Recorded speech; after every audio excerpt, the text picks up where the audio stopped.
From around the Big Sky and your local hometown news station, this is Montana Right Now. Tonight, thousands of Montanans are trying to stay dry as severe flooding continues across much of the Treasure State. Roads have been washed out, bridges have been overtaken by rising waters. Right now, officials with the Department of Transportation, the Department of Emergency Services, and local law enforcement are out monitoring the situation and keeping people off the flooded roads. We have crews positioned around central Montana tonight. Tavarius Haywood is standing by in Sun River. Bliss Zeckman is live from Helena, and our Rachel Crow Spreading Wings joins us from Augusta. Lewis and Clark County officials have been busy there in Augusta monitoring the situation and making sure that residents are safe. Our Rachel Crow Spreading Wings spent the day in town and explains just how dangerous these floodwaters are. As you can see, the water is just raging down Main Street, and I'm only on the sidewalk, and I can feel the power of this water just rushing over my feet. Community members are filling hundreds of sandbags to help redirect the water. So I think about probably 7:30. It was pretty clear that the creek had overtopped its banks upstream of town and was coming into town for sure. Was your house at risk right now, or are you? My house at risk, yeah. The creek has come to us. He says last night they saw almost 7 inches of water. Lewis and Clark County Deputy Jerome Steiner says overnight rain could raise the floodwaters even higher. Right now you cannot get into the town of Augusta. We only want locals here. All the traffic that you see on the roads are people that are running sandbags or going to help our locals. But if you're driving from Choteau south on 287 to get to Augusta, you'll have to turn around at Highway 21. Adding roads are washing out, so be careful because things can change fast. Right now they're working on a place for people to stay who can't get home. He says the areas and buildings they could use are underwater. There are reports of one bridge that has been taken out by the floodwaters near the junction of Highway 21 and 287. Right now, there's no telling how much damage will be done by the floodwaters as they continue to rise overnight. Reporting in Augusta, I'm Rachel Crow, Spreading Wings, Montana Right Now. Now, Rodeo Chairman Ben Arp says the rodeo grounds in Augusta are currently underwater. A decision on whether or not the rodeo will continue as planned will be made on Thursday. And moving further east along Highway 21, we head to Sun River, where folks are being told to prepare for the worst as the waters continue to rise, hitting levels that haven't been seen since 2011. Homes, farms, land, and roads along and near the Sun River will be flooded. Residents are being told to prepare. Our Tavarius Haywood is live in Sun River. Tavarius, you spoke with several people who have lived along the river their whole lives. What are they doing to get ready? Yeah, Taylor, residents have been busy traveling back and forth to the Vaughn Fire Department to get sandbags, while others are staying right here in Sun River, going door to door to make sure others are safe. Residents have been going door to door since they heard that floodwaters were on the rise. Over there, they're double stacked. Okay. Dorothy Alpine has been living in this home for over 50 years.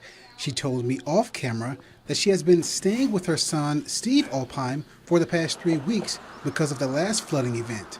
She had only been back at home for a week before having to leave again. Steve says he's grateful to have avoided major damages over the years. In '75, we had 18 inches. Since then, we've been fortunate to only have it get up into the floor joist one time. He says that even though this is not the worst they've seen, they've always prepared as if it is. Get everything upstairs that's small that we can take upstairs on the second floor. Then we start taking things out in the garage and stacking them up high on the benches, and I'll get all the beds covered with things, hoping it doesn't get up into that high. Dorothy told me off camera that if it wasn't for people helping her, she wouldn't know what to do other than call her insurance company. But the family is now asking for a little divine help that it doesn't get any worse. We're kind of used to this. We've been praying that it wouldn't happen. Lord's blessed us so far, but we'll take whatever we get.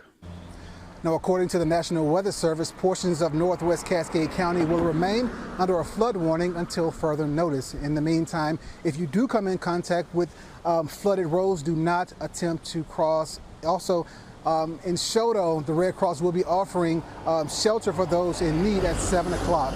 For more information, head over to KFBB.com. For now, reporting live in Sun River, I'm Tavares Haywood from Montana Right Now.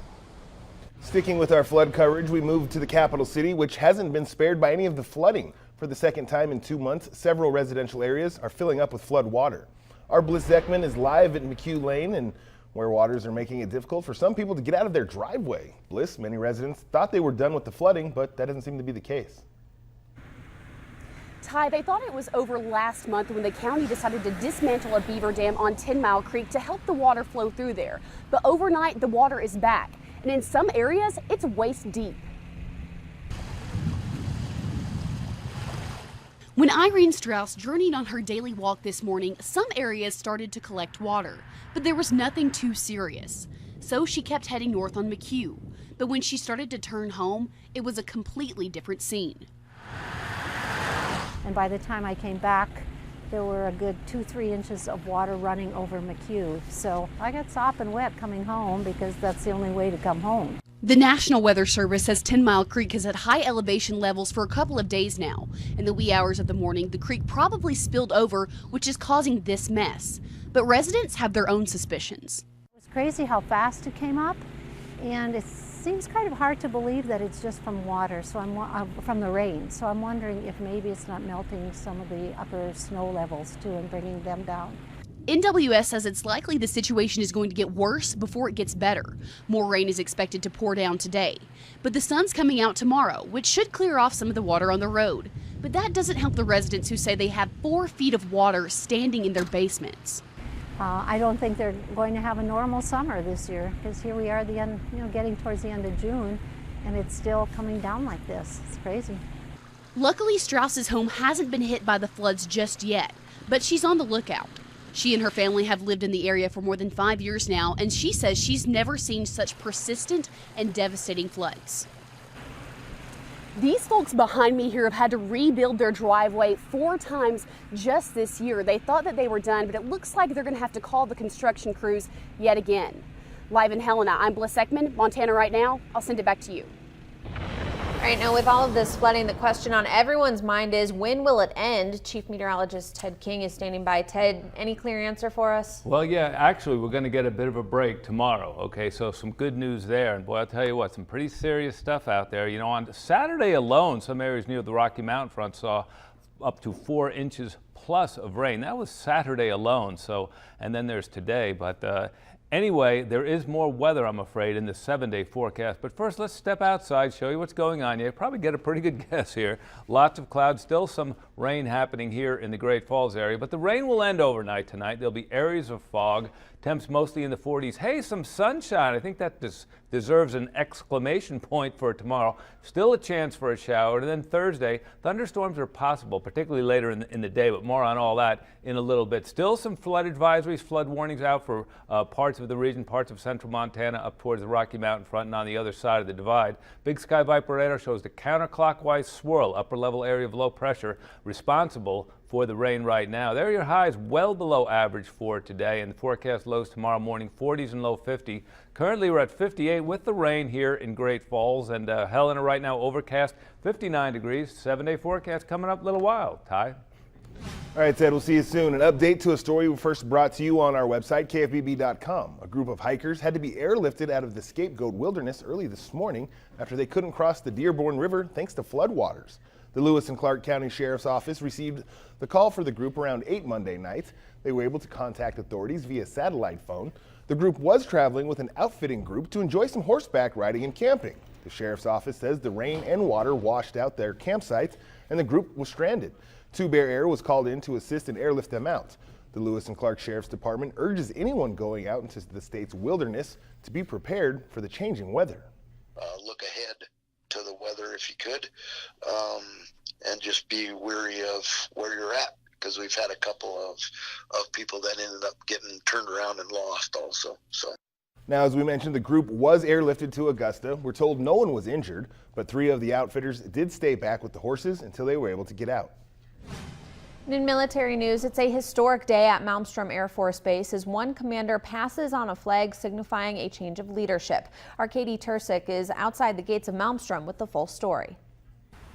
Inside these gates at Malmstrom Air Force Base, Colonel Reeves has taken over command of the 341st Missile Wing. Through an exchange of 8 words, Colonel Jennifer Reeves is now responsible for over 3,000 airmen at Malmstrom. I feel so honored to be associated with this amazing group of professionals. And when I feel honor, I do everything I can to continue to earn it. It was an emotional speech from the commander, who comes from Vandenberg Air Force Base in California, another base well known for its nuclear capabilities. Wing 1 has truly been the highlight of my life to be your Ace 1. I spoke with outgoing Commander Colonel Allen yesterday as he reflects on his last 2 years in Great Falls. Our biggest achievement during this time is just continuing what's been going on here at Malmstrom since October of 1962. We've been on continuous alert, providing nuclear deterrence for this nation. Colonel Allen leaves for his next mission in Washington, D.C., but before he left, he shared these words of wisdom for Colonel Reeves. The most important thing here is to always respect the mission and then respect the airmen that are accomplishing the mission. And if you can do both of those things, success is always easy to come. Colonel Reeves does not get any downtime. As a matter of fact, she actually started today when the flag was handed over to her. For more information on Colonel Reeves, you can check out our website. In Great Falls, Katie Tursick, Montana, right now. All right, when a vehicle crashes into a building, naturally, there's always a lot of questions. Yeah, but the question on one Washington family's mind, where was the driver when it happened to us? Jeremy Roth has today's Take a Look at This. A Washington family is reeling after a runaway truck slammed into their house. And that's not even the most surreal part. The truck had no driver at the time of the crash. I heard the clang coming down the hill, and by the time it got to that driveway, I said, he can't stop, get out. Karen Cooper and her 5 grandchildren were home when the accident happened. Miraculously, no one was injured. I was worried about the driver. I thought he was dead because I couldn't see him. And then these construction workers came running down the street and said, there's no driver, there's no driver. Authorities had to deal with a fuel leak from the truck as well as structural concerns with the home. They're now trying to determine if the accident was caused by human error or a mechanical failure. New Yorkers were buzzing after thousands of surprise visitors took over Times Square. NYPD officials say nearly 20,000 bees swarmed a police camera at 42nd and Broadway. The department called in their official beekeeper, yes, he is a thing, and he safely removed the bees for relocation. The department later tweeted that no one was injured and no bee was left behind. Just a week earlier, a huge swarm gathered outside NYPD's 1st precinct in Lower Manhattan. Is there a pollinator police pattern forming? Could be. For Take a Look at This, I'm Jeremy Roth. Just trying to find out what all the buzz was about.